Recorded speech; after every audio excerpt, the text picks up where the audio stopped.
Bueno, buenos días a todos. Es un gusto estar aquí con ustedes. Bienvenido, Rafa. Hoy tenemos a Rafa Becerra, el seminarista Rafa Becerra, de invitado, que nos hizo el favor de regalarnos esta plática para empezar la Semana Santa un poquito más conscientes. Bienvenido, Rafa.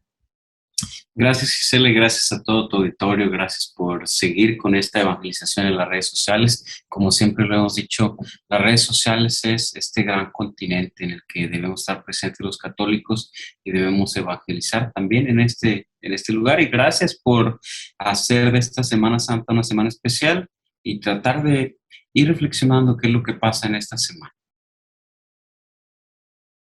Pues muchas gracias, Rafa. Si quieres empezamos, tienes control para compartir.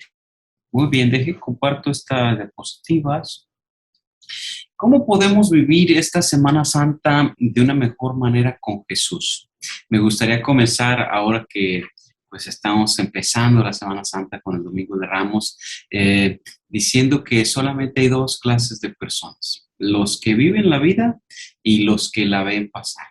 Habría que preguntarnos de cuál clase de personas somos nosotros, de cuál clase de personas eres tú que estás viendo este programa: los que viven la vida y los que la ven pasar. Cuando nosotros vivimos nuestra vida, quizás todos los que ven este programa han tenido la oportunidad o han vivido esta experiencia de acompañar a alguien que ha muerto y, y saben cómo este proceso, que es un proceso muy humano, cuando la persona está enferma, pues hay que darle todo nuestro tiempo y toda nuestra atención. No es como que está muriendo y yo estoy allá en una fiesta. No, se necesita darle toda nuestra atención.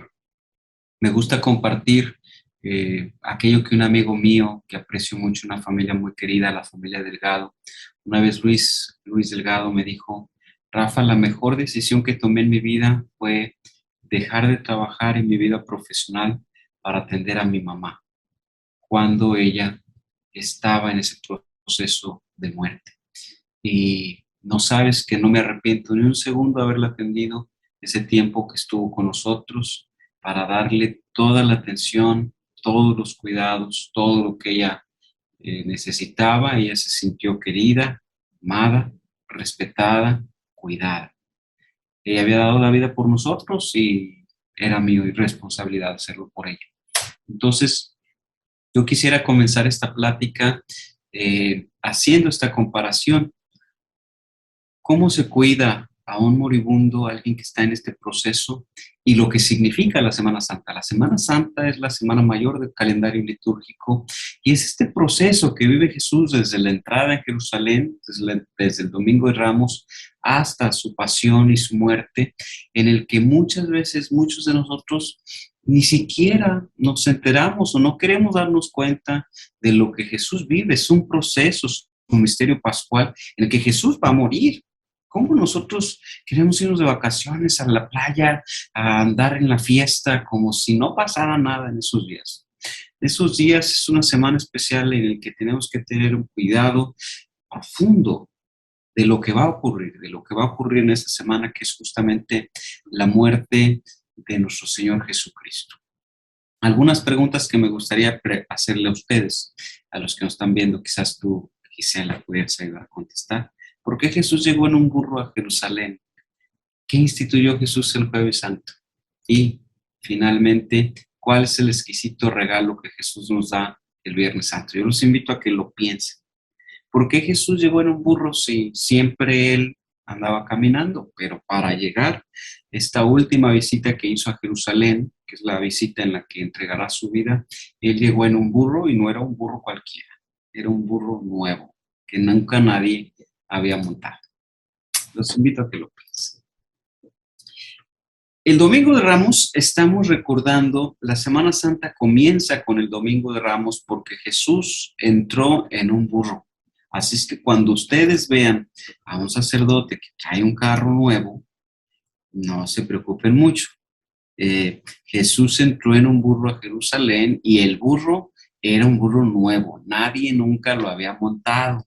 Así es que Jesús se subió en ese burro y para que él lo pudiera montar le echaron encima unos mantos. ¿Y qué significa que Jesús llegó en un burro? Bueno, es que este era un signo, y era el signo de cómo los reyes habían llegado a Jerusalén cuando eran nombrados reyes o ungidos como reyes, entraban a Jerusalén en un burro. Así lo hizo el rey David.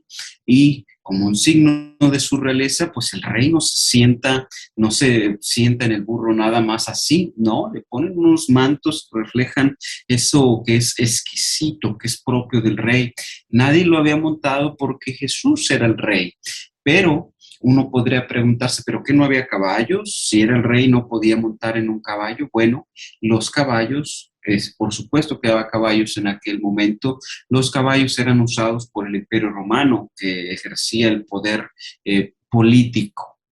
Y entonces Jesús no era el rey de los políticos, no era un rey de este mundo, sino era un rey del pueblo, primero del pueblo judío, y después era el rey del universo. Entonces, por eso monta en un burro, entra en un burro a Jerusalén y muestra a él que además es el rey de los sencillos, el rey de los pobres, el rey de todas esas gentes necesitadas, y lo hace a través de este signo del burro. Tapizaron con mantos y ramas el camino, y por eso llevamos nuestras ramas, nuestras palmas, el día del Domingo de Ramos al templo y son bendecidas, recordando este acontecimiento, cómo la gente de Jerusalén, cómo la gente le puso ramas y mantos en el camino para que Jesús entrara y entrara como un rey. Si uno va, por ejemplo, a Inglaterra, todavía ahora, uno encuentra que en el palacio y en el camino real, el camino de cemento es rojo, porque por ahí va a pasar la reina. Y todos los lugares donde la reina pisa fuera de su palacio tienen siempre una alfombra roja, porque allí va a pisar la reina y la reina no puede pisar en un camino cualesquiera. Así lo mismo hicieron con Jesús, la gente. Hay alguna teoría de algunos que dicen, pero ¿cómo la gente que le puso los mantos y las ramas el Domingo de Ramos, luego el jueves le gritó ahí frente a Pilato que lo crucificara? No era la misma gente, lo vamos a ver un poco después.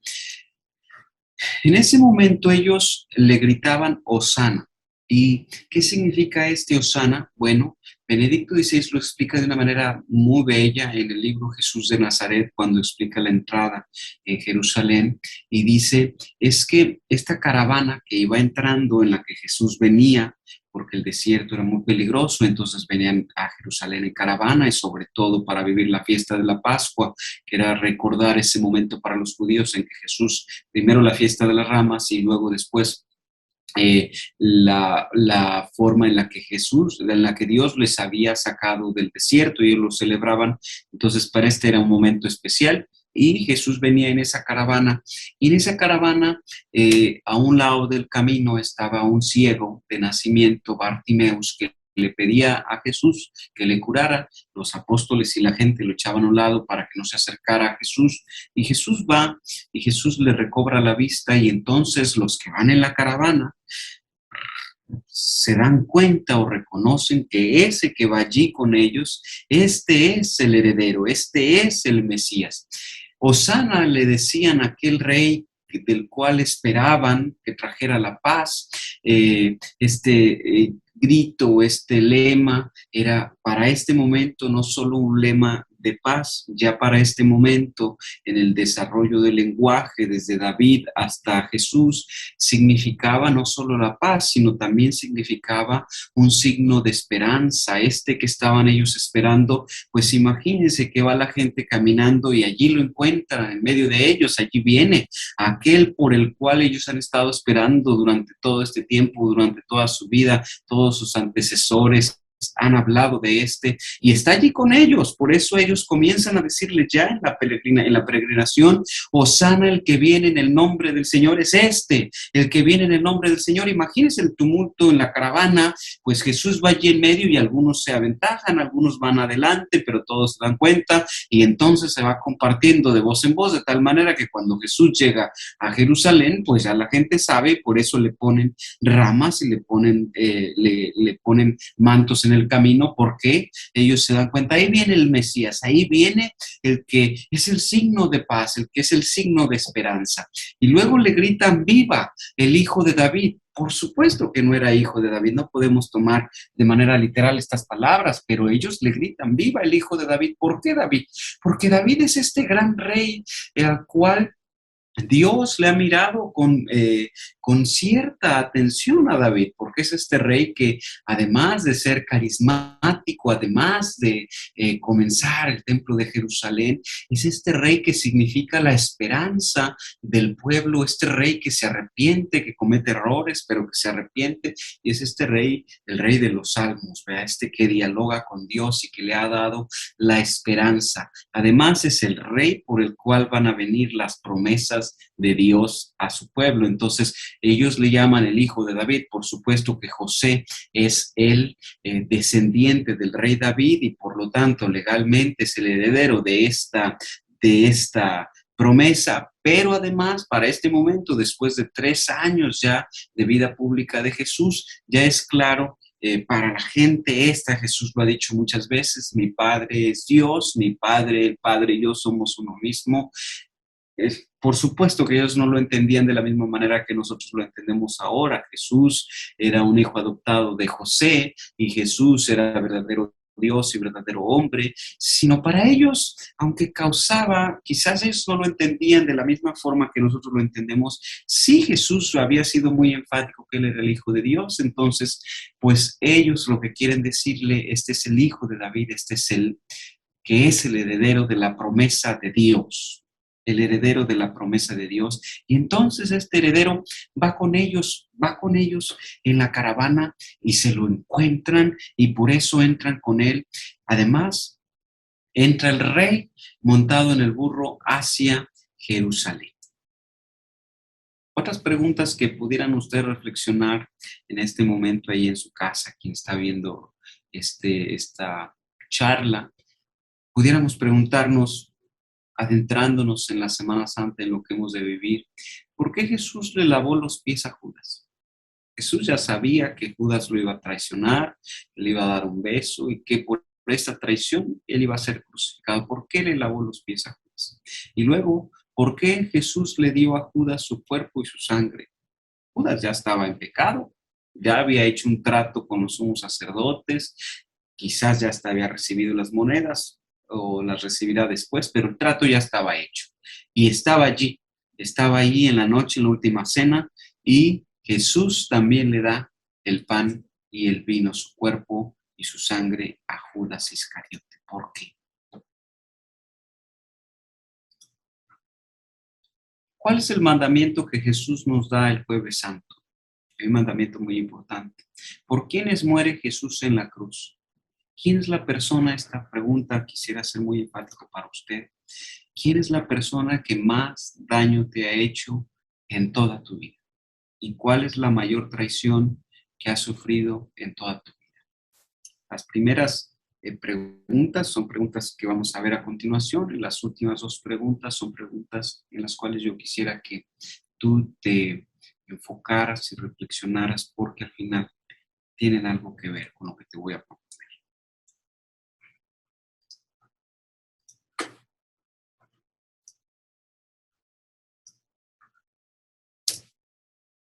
Parece que las diapositivas están no trabajando adecuadamente, pero vamos a ver si puede.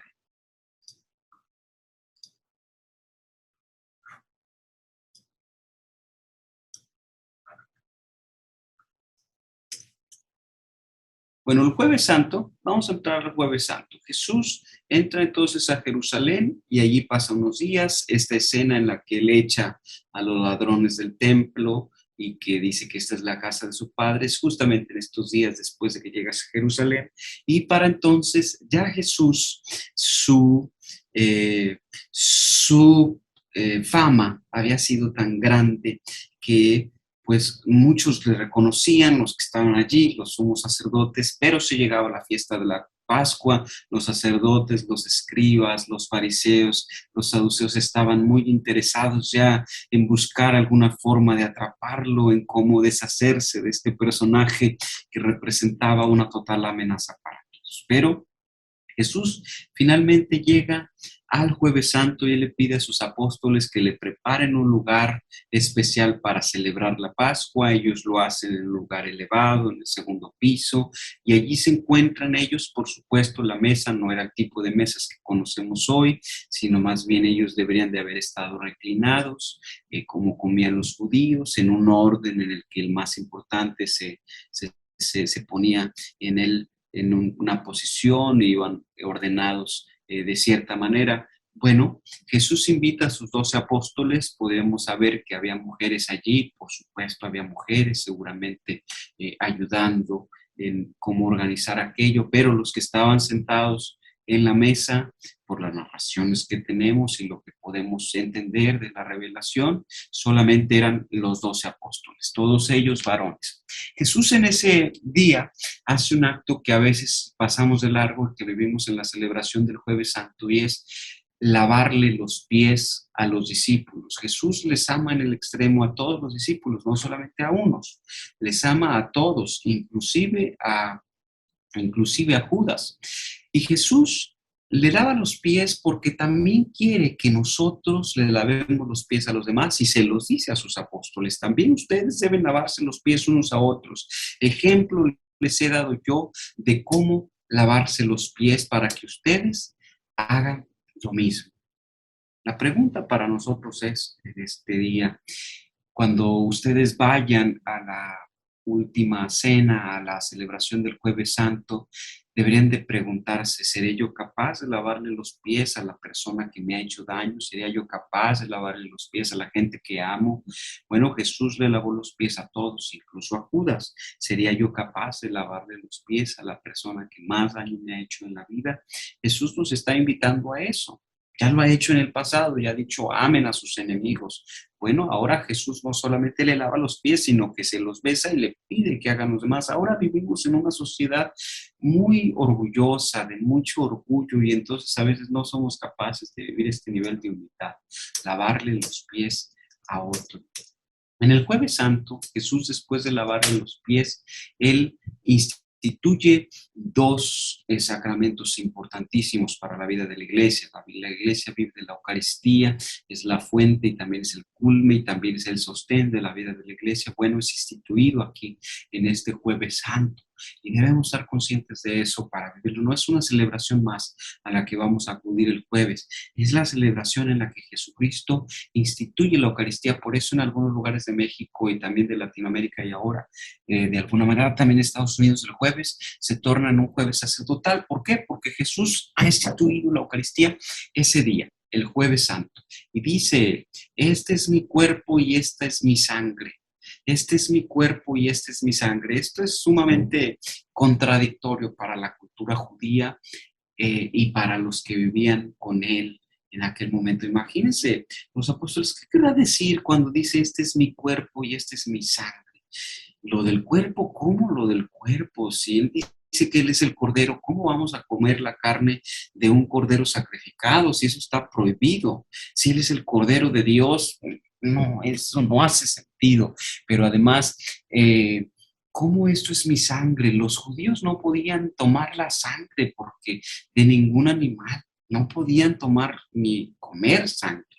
Esto era impuro. Incluso cuando alguien estaba sangrando, la mujer que tenía hemorragias durante 12 años, no se le podían acercar porque era impura, porque los haría impuros. La parábola esta del buen samaritano, en el que habla de un sacerdote y habla de una persona que pasan de largo, pues pasan de largo justamente por eso, porque este que estaba herido a un lado del camino, pues el que estuviera sangrando significaba que si ellos lo tocaban, se volverían impuros. Por eso la grandeza de Jesús, que se acerca a los leprosos, que se acerca y los toca, ellos que eran considerados impuros. Pero cuando hablamos de la sangre, hablamos de algo que era sumamente prohibido. ¿Y por qué estaba prohibido? Porque la sangre representaba, era este signo de la vitalidad de todos los seres. La sangre es la que hace que una persona, que un animal esté vivo.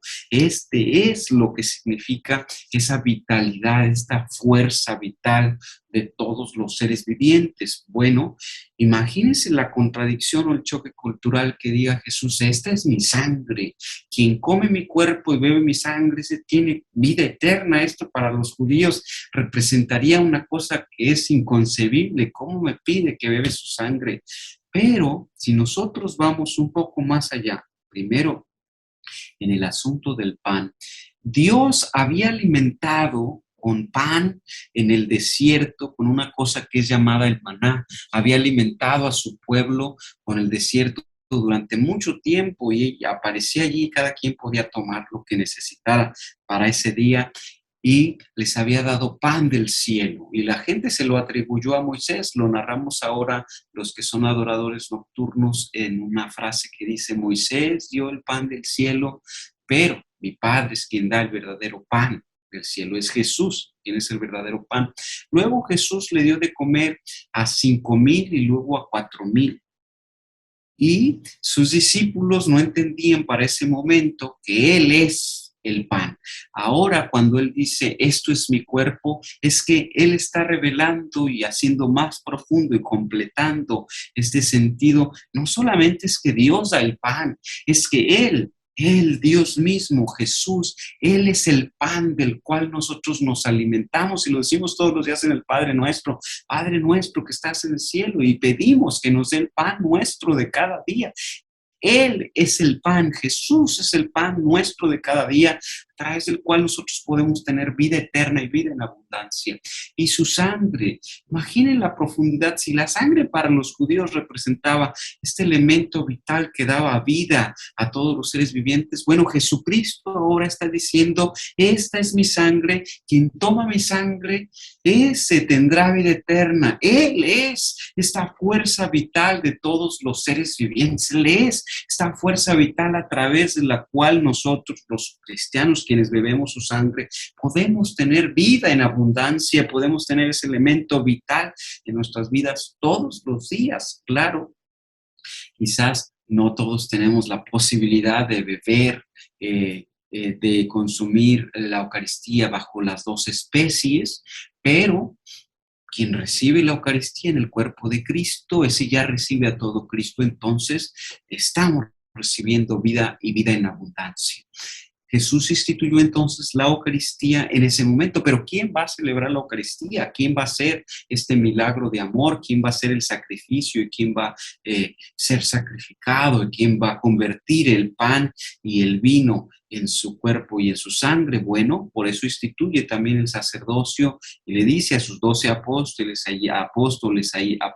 ahí sentados, 12 apóstoles varones: hagan esto en memoria mía. Instituye el sacerdocio en este momento. Hagan esto en memoria mía. Por eso el sacerdote consagrado, todos somos por el bautismo sacerdotes, profetas y reyes, un sacerdocio ordinario. Pero los sacerdotes consagrados en este sacramento del orden, ellos actúan cuando realizan los sacramentos en persona Christi, especialmente el de la Eucaristía. El sacerdote está actuando en la persona de Cristo, porque Jesucristo es el sacerdote. Él es el gran sacerdote. Él es quien realiza el sacrificio, y además Él es el cordero que es sacrificado, y además Él es el que transforma estas sustancias, aunque no sea perceptible a los sentidos humanos. Estas sustancias que nosotros vemos con forma de pan y con forma de vino, ahora cuando son consagradas, ahora son convertidas en el cuerpo y la sangre de Cristo. Esto es instituido en el Jueves Santo. Por eso no podemos pasar de largo el Jueves Santo, y por eso, si nos es posible, deberíamos de acudir todos a la celebración esta que se hace ya por la tarde, noche, en el jueves, en todas las parroquias del mundo, en todas. Habrá alguna que esté en misión y que por la falta de algún sacerdote pues vivirá alguna celebración de la palabra, pero se trata de que en todas se viva esta celebración, porque se hace en memoria mía. Y luego da un mandamiento nuevo que ya lo ha dicho alguna vez Jesucristo. ¿Cuál es el mandamiento más importante? Y Él dice lo que ya decían los judíos: amarás a Dios sobre todas las cosas y a tu prójimo como a ti mismo. Ese es el gran mandamiento, pero Jesús lo completa aquí. Ya ha dicho también, amen a sus enemigos. Eso es un paradigma, eso es una nueva ética que Jesús ha traído que nunca nadie antes en la historia se había imaginado. Él ya ha dicho, traten a los demás como ustedes quieran ser tratados. Esa regla de oro que ya estaba desde el pasado, pero Él le da una plenitud.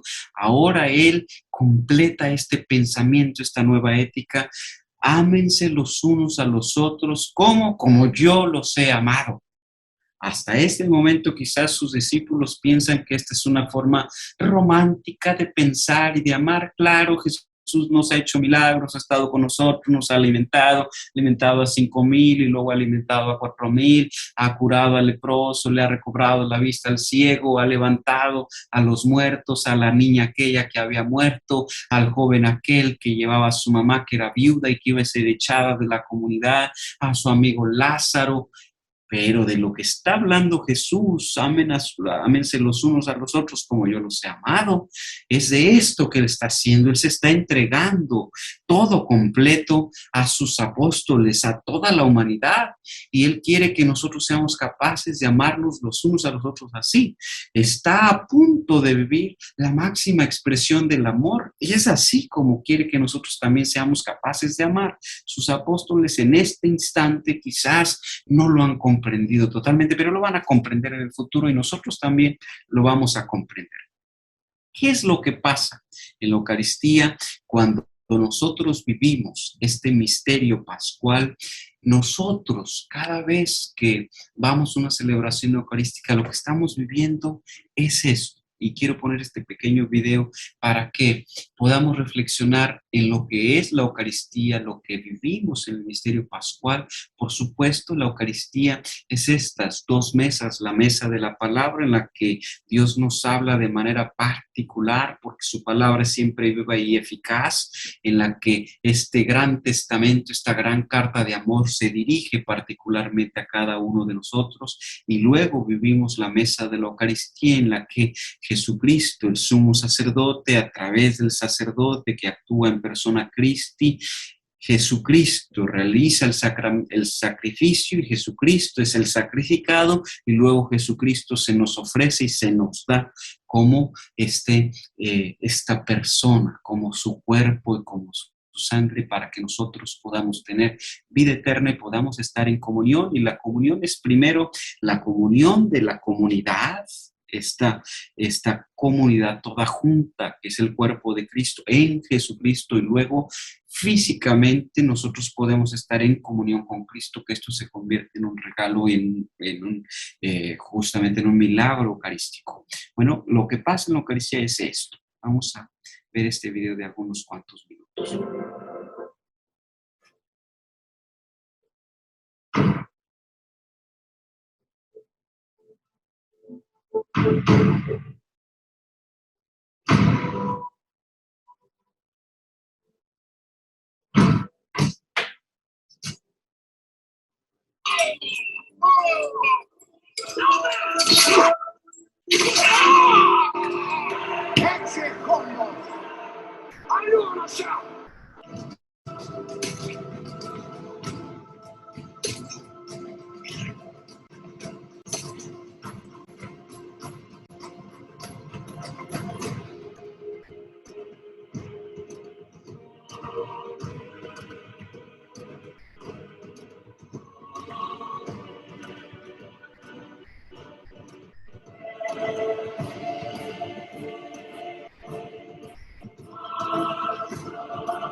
Bueno, lo que sucede en la Eucaristía, cada vez que nosotros participamos en una Eucaristía, es eso que hemos visto, es el misterio pascual de Cristo que se actualiza, no es que se viva otra vez, pero si pensamos que el Señor, Dios mismo, vive en un eterno presente, bueno, entonces todo el universo está viviendo, está actualizando ese misterio pascual.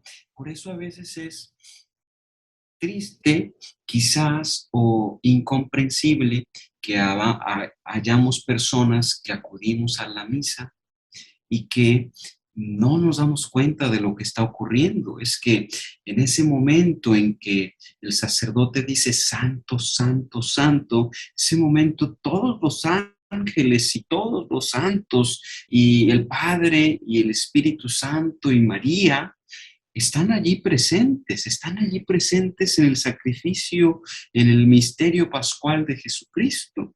A veces los únicos que no estamos presentes somos nosotros, los que estamos pensando en nuestro celular, en lo que ocurre afuera, en lo que quizás tenemos de problemas o de situaciones, los únicos que no estamos presentes somos nosotros. Entonces, es una invitación hoy que vivamos este Jueves Santo para recuperar o retomar o volvernos a ser conscientes de aquello que ya sabemos. No es nada nuevo, de aquello que ya sabemos, y volver a vivir esa experiencia mística, esa experiencia universal, porque todo el universo está presente, esa experiencia cósmica del misterio pascual de Cristo en cada celebración eucarística.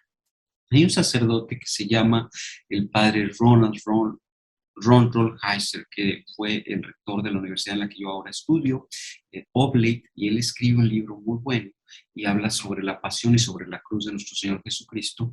Y él hace una tesis y dice, la mayor pasión de nuestro Señor Jesucristo, el mayor sufrimiento que él ha vivido, no ha sido en la cruz, sino ha sido en el huerto de los olivos. Y entonces es allí donde él ha vivido su pasión, porque él ha vivido ahí el mayor sufrimiento. Y lo podemos entender de una manera muy sencilla. Cuando, por ejemplo, un niño en una familia tristemente sufre alguna enfermedad, quizás el niño no es tan consciente de su dolor, pero los padres sí, los padres de familia, ellos sufren mucho más quizás que el niño, porque ellos tienen conciencia de manera racional de lo que sufre el niño.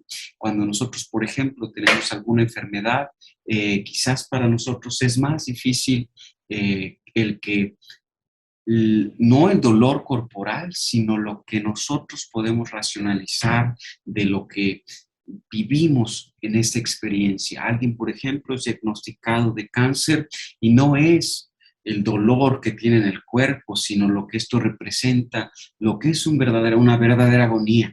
Quizás es mucho más profundo eso. Bueno, este sacerdote dice que lo más fuerte, la pasión más dolorosa para Jesús la ha vivido él en el huerto de los olivos.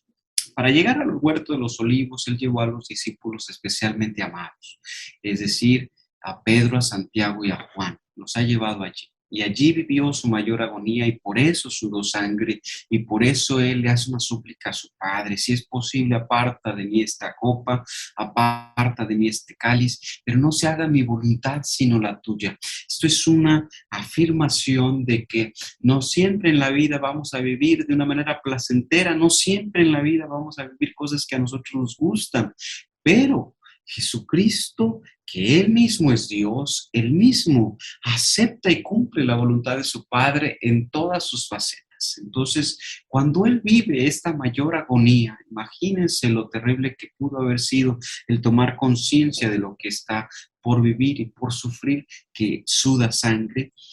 Cuando Él vive, después de vivir y de completar este sufrimiento, Él va a encontrarse con sus discípulos y sus discípulos, como a veces nosotros estamos, dormidos en sus laureles. Ahí, acostados, recostados, y están dormidos los discípulos y Jesús les dice, levantaos, vamos. Él sabe lo que ha de venir, él sabe que en unos minutos más van a venir a tomarlo preso y él dice, levantaos, vamos. Y la invitación también se dirige a nosotros en este momento de nuestra vida.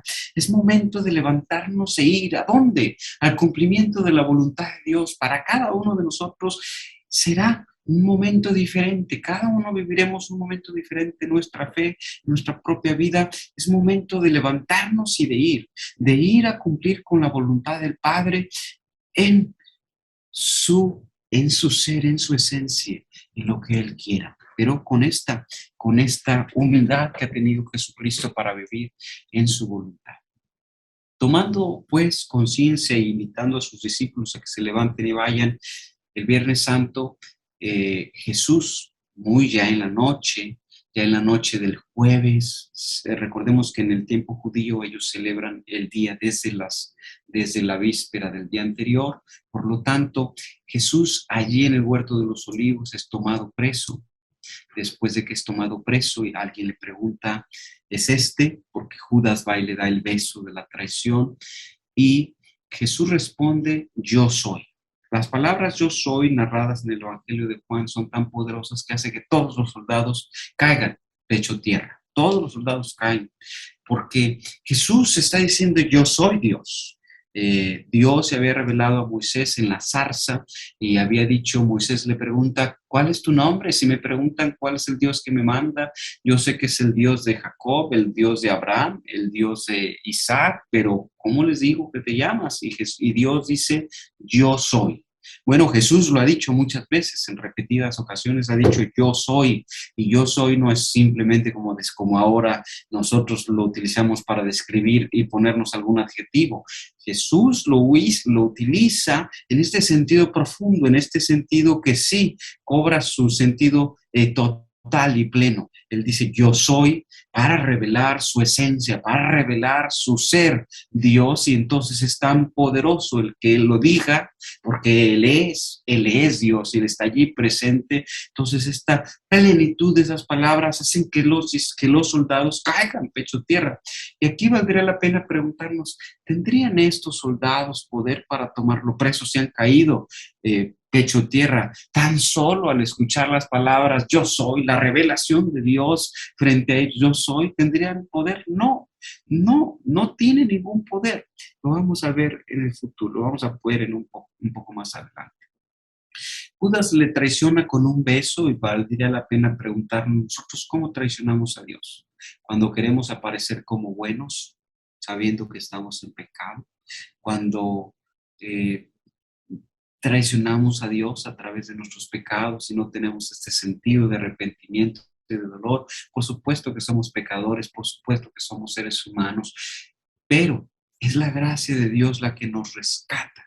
Pero a veces nosotros somos cínicos y volvemos a pecar de una manera cínica. Sabemos que está mal, sabemos que está mal hecho, sabemos que traicionamos a Jesús y sin embargo somos cínicos, lo hacemos de manera voluntaria.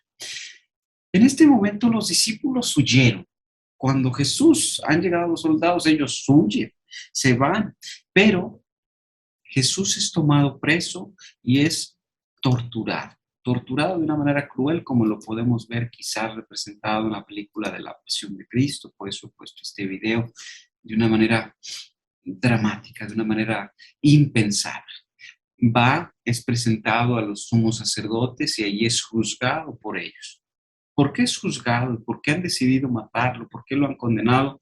Por una sencilla razón, porque Jesucristo representa una amenaza para todos los poderes instituidos, para todos los poderes instituidos. Es una amenaza para los sumos sacerdotes, es una amenaza para los escribas, es una amenaza para los fariseos, es una amenaza para los que ostentan el poder político y por eso, entonces, la forma más fácil de acabar con esa amenaza es acabando con él, acabando con este hombre que representa una amenaza para todos. Y sigue siendo hoy en día Jesús que vive y que está presente en el universo y en la tierra, sigue siendo una amenaza para todos los poderes instituidos. Aquí vemos como Pedro lo niega 3 veces y hay una actitud muy positiva de María y de Juan que lo acompañan durante toda su pasión. Hay un momento muy interesante y lo decimos mucho como una frase en México, decimos, andas como de Herodes a Pilatos. Bueno, es porque Jesucristo primero le han presentado los sumos sacerdotes a Pilato, quien le hace una pregunta muy cierta y una pregunta muy interesante que nosotros también podemos hacer eco en nuestro corazón y que a veces nosotros también cometemos el mismo error. Pilato le pregunta a Jesús, ¿Cuis veritas? ¿Qué es la verdad? Pues no la ves, Jesús es la verdad, Jesús está frente a él y Jesús que está frente a él hace que él se cuestione, que esto llegue a su corazón de manera profunda porque le reta de alguna manera, le interpela y así Jesús siempre nos interpela a nosotros de manera directa, pero a veces nosotros somos como Pilato y nos atrevemos a preguntarle, incluso viéndolo frente a nosotros, Cuis veritas, ¿qué es la verdad? Como si no supiéramos que Él es la verdad y el camino y la vida. Jesús le dice a Pilato, mi reino no es de este mundo, es el universo completo, no es lo que tú conoces en este mundo, porque Pilato conocía el poder político, el poder militar, pero sin embargo Jesús va mucho más allá, sobrepasa mucho más todo eso que Pilato conoce. No tuvieras autoridad sobre mí, la autoridad que tienes es la autoridad que te ha dado mi Padre y que viene de lo alto. Y luego Pilato le presenta, así como vemos en esta escena, le presenta. Déjenme hacer una pausa porque hay algo pasando aquí. Vamos a hacer una pausa.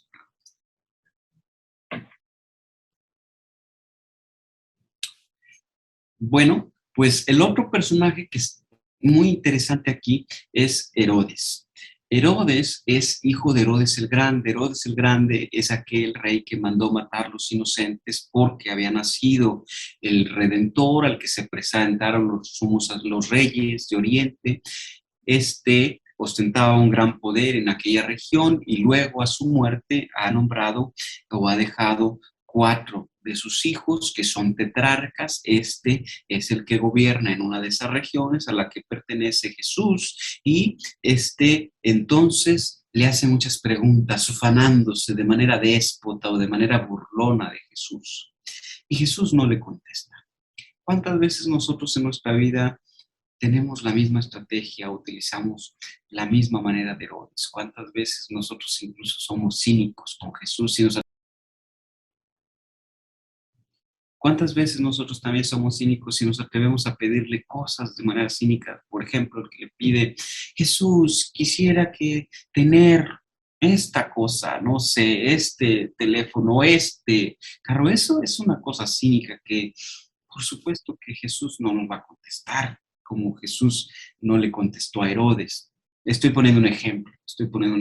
Claro que Dios nos da todo y nos da todo lo que nos necesitamos y mucho más de lo que podemos imaginar, pero solamente quiero ilustrar el punto de cómo Jesús no le ha contestado ni una sola palabra a Herodes y quizás pudiéramos experimentar nosotros alguna vez eso y habría que examinarnos a nosotros mismos. Por supuesto que Jesús siempre está y que Jesús siempre contesta, pero los tiempos de Dios no son los mismos tiempos de los seres humanos. Luego va con otro personaje ya en el momento del desenlace, cuando ellos deciden juzgarlo. Pilato todavía quiere entregar o dar la oportunidad de que este hombre que no ha hecho ninguna cosa mala, pues sea liberado por el pueblo judío, y presentan a Barrabás. Barrabás es un criminal que además es muy popular, y ahí tiene Benedicto XVI, lo describe así con esta palabra en su libro Jesús de Nazaret. Ahí estaba la chusma, cientos de personas que apoyaban a Barrabás, y por eso ellos le gritaron: crucifícale y libera a Barrabás, queremos a Barrabás libre. Estos son la chusma que apoyaron a los sumos sacerdotes a cumplir con su deseo de que crucificaran a Jesús, y no es la misma gente, no es la misma gente que recibió a Jesucristo en la entrada de Jerusalén con gran esperanza. Los que gritaron Hosana no son los mismos que están en el pretorio pidiendo que liberen a Barrabás y que crucifiquen a Jesús. Jesús es un hombre inocente que representa una amenaza para todos los poderes instituidos. Pilato se lava las manos, y los sumos sacerdotes en ese momento son saciados, porque finalmente les han otorgado esto que ellos están pidiendo, y finalmente van a acabar con esa amenaza. No les importa, por supuesto, a los sumos sacerdotes no les importa Barrabás, no les importa nada más que acabar con esta amenaza para ellos y para el poder que ellos tienen. Jesús, entonces, en este viernes en la mañana, va cargando con su cruz, camino al Calvario. María le sigue junto a Juan, y hay que fijarnos en esa figura, cómo nosotros podemos también asemejarnos a María y a Juan, que siguen a Jesús en su camino de la cruz. Nosotros pudiéramos vivir esta Semana Santa de una manera diferente, siguiendo a Jesús en este camino de la cruz. Jesús le dice a María: yo hago todas las cosas nuevas. Y Verónica se acerca a tener un poquito de compasión y le ofrece un vaso de agua a Jesucristo, y nosotros también pudiéramos hacer lo mismo. Nosotros también pudiéramos ofrecerle un poco de agua a Jesús con nuestra vida, con nuestras obras de caridad. Hay otro personaje interesante, el Cirineo, reniega, pero le ayuda a Jesús. Nosotros también podemos ir así como el Cirineo. No es que el Cirineo vaya cargando la cruz, es que Jesús iba cargando la cruz de los pecados de toda la humanidad, y también con ellos la cruz del Cirineo, al cual Jesús le está dando este lugar preferencial. Imagínense ir junto a Jesús y su cruz. También nosotros pudiéramos decidir tomar ese lugar, el Cirineo. Luego los soldados le clavan en la cruz. Por supuesto, no le clavan de esta parte. Hay bastantes estudios que pueden afirmar que le han clavado de este lugar, porque si no le hubieran clavado de este lugar, hubiera sido desgarrada su mano. Sin embargo, de aquí puede sostenerse en la cruz. La muñeca le ha ayudado para que se sostenga en la cruz. Los sumos sacerdotes, después de que los soldados echan a suerte sus mantos, ellos se van. Y los ladrones, uno gesta, se burla de Jesús, y Dimas es este hombre que le arrebata a Jesús el paraíso y le dice: Jesús, hoy estarás conmigo en el paraíso. A veces hay que ser como este Dimas, que sabiéndose pecador le pide a Jesús que tenga compasión de él, y Jesús le asegura: hoy estarás conmigo en el paraíso. Jesús nos da un gran regalo. Este es un regalo excepcional que nos da frente a la cruz. La pregunta que hacía al inicio es el regalo de nuestra madre. Jesús mira que María está frente a la cruz y le dice: mujer, ahí tienes a tu hijo, hijo, ahí tienes a tu madre. Allí, dice el Evangelio de Juan también, estaba María, la madre de Juan, la madre biológica del apóstol, del discípulo Juan, y también estaba la otra María, María Magdalena. Cuando Jesús le dice a María: mujer, ahí tienes a tu hijo, por supuesto que Jesús no es un hombre tonto. Por supuesto que si María, la madre biológica de Juan, estaba allí frente a Jesús, estaba ahí junto a María, la madre de Jesús, no era tan torpe Jesús para decirle a María, su madre: ahí tienes a tu hijo, de manera biológica. Él no estaba hablando en términos biológicos, sino en un sentido espiritual, y nos estaba entregando a María como madre a toda la humanidad, y a Juan como hijo, representando a toda la humanidad. No estaba ningún otro apóstol. los apóstoles representaban a toda la humanidad, eran 12, el signo de la plenitud o de este ser en totalidad. Bueno, pues estaba Juan, que representaba a todos los apóstoles, y en Juan le entrega como hijos de María. Entonces ahora, después de eso, María es nuestra madre. Ahora tenemos este gran regalo de tener en María a nuestra propia madre, que ya habita en un cuerpo glorificado en el cielo y que nos primerea en todo. También en esta promesa que tenemos todos de vivir en la eternidad después de la segunda vida en un cuerpo glorificado. Jesús dice 7 palabras al final y ojalá que las podamos meditar en este día de Viernes Santo. Dice: Padre, perdónalos porque no saben lo que hacen. Por supuesto que no sabían.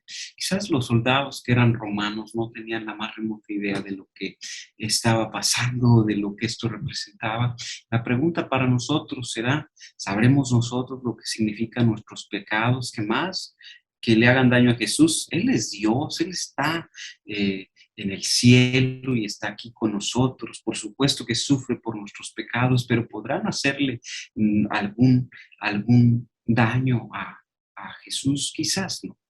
Pero quizás nosotros, el daño que nosotros nos hacemos a nosotros mismos, por nuestros pecados, quizás esto es lo que nosotros no nos damos cuenta, no sabemos lo que hace.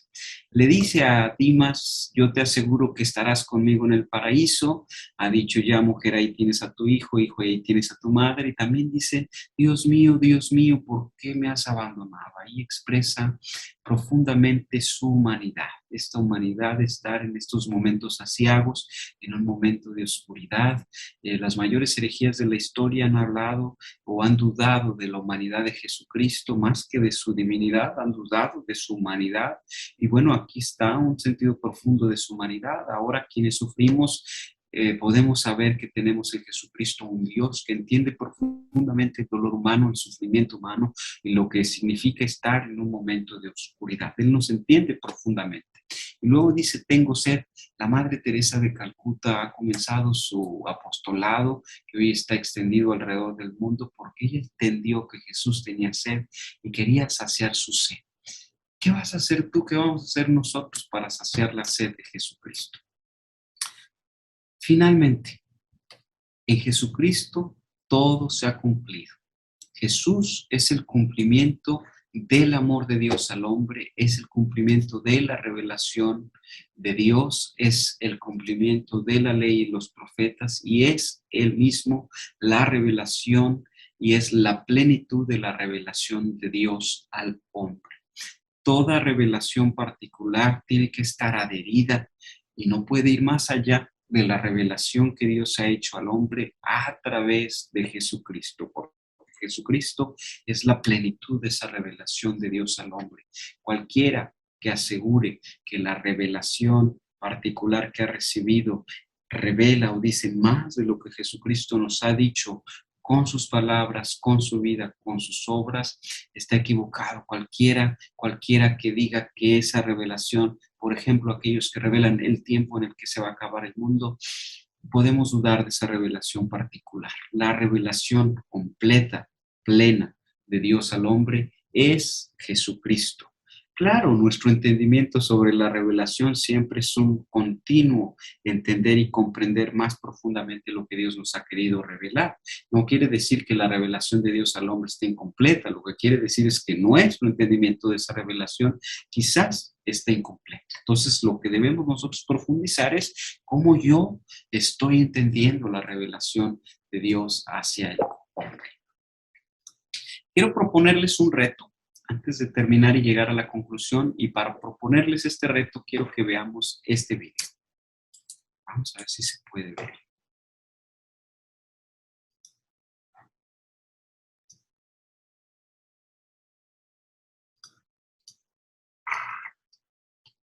Me llamo Pastora Mira García. Soy católica y en varias ocasiones víctima de la violencia. Cuando tenía 6 años, la guerrilla y los paramilitares aún no habían llegado a mi pueblo, San Carlos, Antioquia. y aún así mi padre fue asesinado. Años más tarde pude cuidar al asesino, quien en ese momento se encontraba enfermo, anciano y abandonado. Cuando mi hija tenía 2 meses, asesinaron a mi primer esposo. Enseguida entré a trabajar a las inspecciones de policía, pero a ellas tuve que renunciar por la amenaza frecuente de la guerrilla y los paramilitares que ya se habían asentado en la zona. Con grandes esfuerzos logré establecer una piñatería, la juguetería, pero allí continuaron las extorsiones de los mismos grupos guerrilla y paramilitares. Recurrí a regalar toda la mercancía. En el año 2001, los paramilitares desaparecieron a mi hija Sandra Paola. Emprendí su búsqueda, pero encontré el cadáver solo después de haberla llorado por 7 años. Todo este sufrimiento me hizo más sensible frente al dolor ajeno. Y a partir del año 2004 vengo acompañando y trabajando con familias víctimas de la desaparición forzada y en condición de desplazamiento.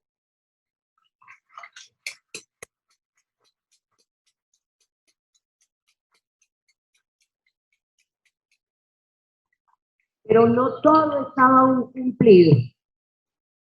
En el año 2005, el bloque Héroes de Granada de los paramilitares asesinó a Jorge Aníbal, mi hijo menor. 3 días después de haberlo sepultado, atendí herido a un jovencito y lo puse a descansar en la misma cama que había pertenecido a Jorge Aníbal. Al salir de la casa, este joven vio las fotos y reaccionó contándoles que él hacía parte de ese grupo y era uno de los asesinos. Y además nos narraba cómo lo habían torturado antes de darle muerte.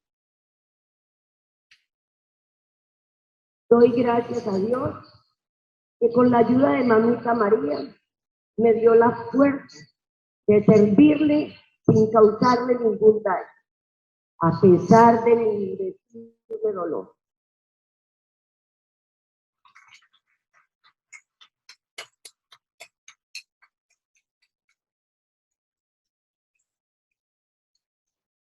Ahora, Wow, este testimonio de esta señora pastora es increíble, y es increíble porque pues le han matado a su esposo, ha cuidado al asesino cuando estaba anciano y enfermo, le han matado a su hija y luego le han matado a su hijo, y ella ha ayudado a que se cure y a que se sane el asesino de su hijo. Ella le ha perdonado, ella le ha ayudado. El reto para nosotros en esta Semana Santa, no estoy hablando en términos simbólicos. Yo quiero invitarlos a cada uno de los que puedan ver esta transmisión para que tú pienses quién es la persona que más daño te ha hecho, que más te ha lastimado en la vida, y que seas capaz de lavarle los pies a esa persona que te ha herido. ¿Quién es la persona que más te ha herido?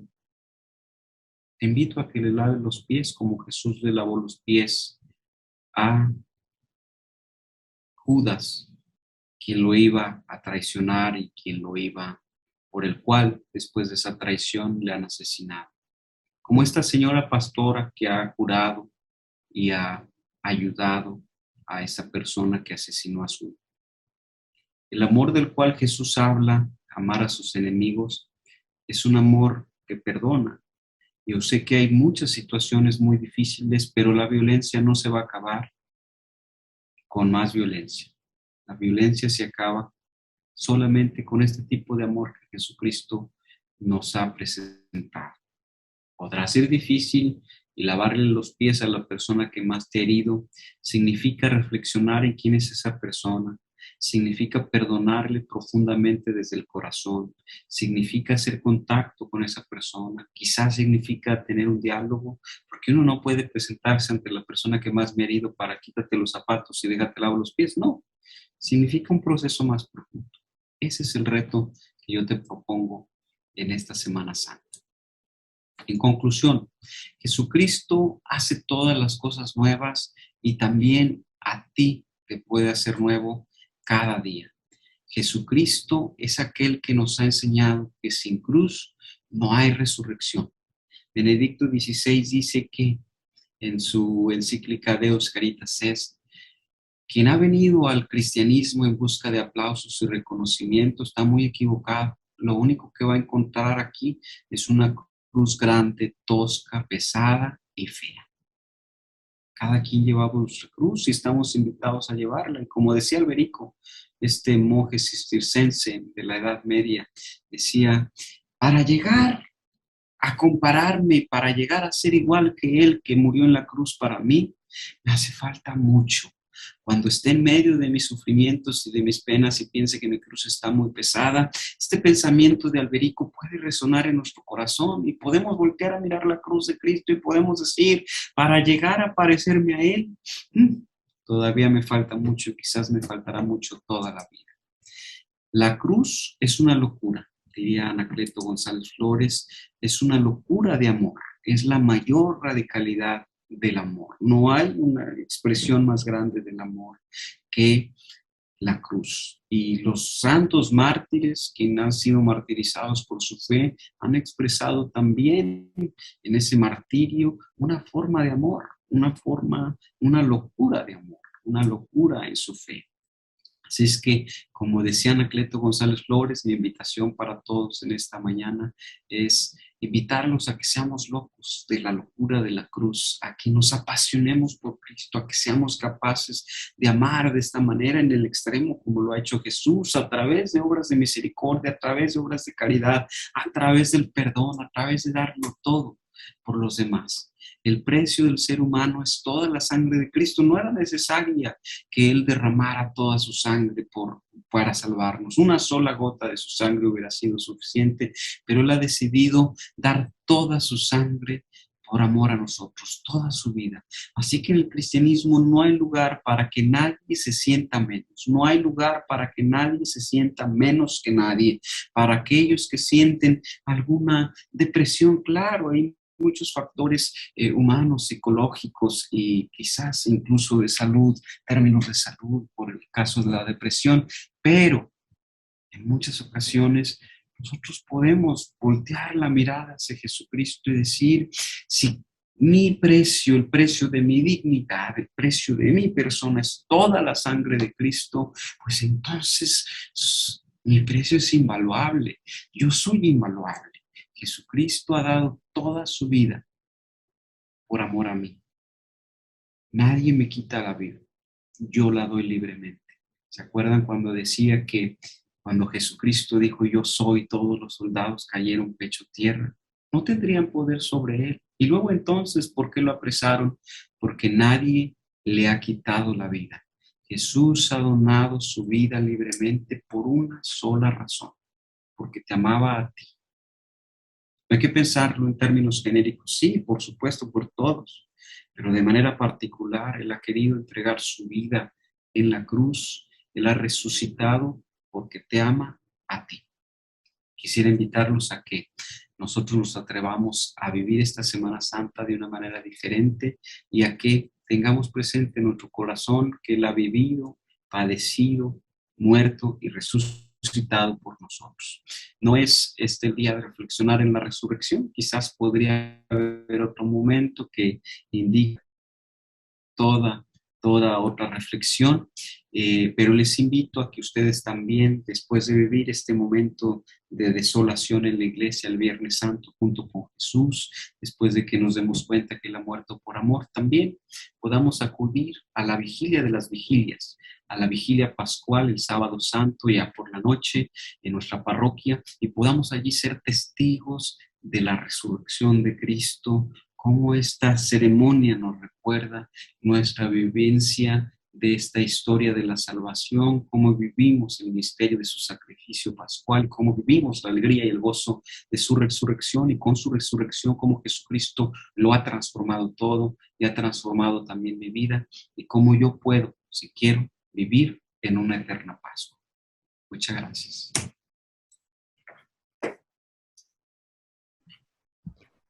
Muchísimas gracias, Rafa. En verdad que esta es una muy buena invitación, un buen reto. Creo que todos tenemos este reto para vivir esta Semana Santa realmente acompañando a nuestro Señor en todo este camino. Muchísimas gracias, Rafa. Que Dios te bendiga. Gracias a ti, Gisela, por la invitación, y gracias por tu labor en las redes sociales. Que Dios te bendiga y siga dando frutos abundantes a esta labor. Gracias igualmente, Rafa. Nos vemos. Dios le bendiga.